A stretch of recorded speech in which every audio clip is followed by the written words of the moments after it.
രക്തം വിയർത്ത് പ്രാർത്ഥിക്കുന്ന ഗുരുവും ഉറങ്ങി വിശ്രമിക്കുന്ന ശിഷ്യരും തമ്മിലുള്ള അന്തരം അത്ര ചെറുതല്ല.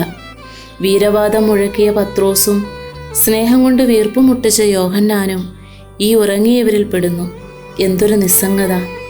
ഇത് യേശുവിനെ തെല്ലൊന്നുമായിരിക്കില്ല നൊമ്പരപ്പെടുത്തിയത്. തീഷ്ണത മന്ദീഭവിച്ച ക്രൈസ്തവ ജീവിതം ഇക്കാലഘട്ടത്തിലും ഏറെ വേദനകളാണ് യേശുവിന് സമ്മാനിക്കുന്നത്.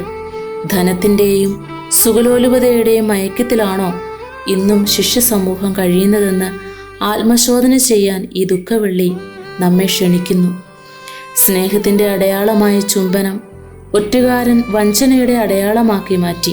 ഗുരുവിനെ കാണിച്ചു കൊടുക്കാൻ യൂദാസ് സ്വീകരിച്ച ഈ മാർഗം വഞ്ചനയുടെയും കാപട്യത്തിൻ്റെയും ക്രൂരത സ്പഷ്ടമാക്കുന്നുണ്ട്. അപ്പോഴും സ്നേഹം തന്നെ ആയിരിക്കുന്ന ഈശോ സ്നേഹിത എന്ന് വിളിച്ചുകൊണ്ട് മാനസാന്തരത്തിനുള്ള ക്ഷണം നൽകുകയാണ്.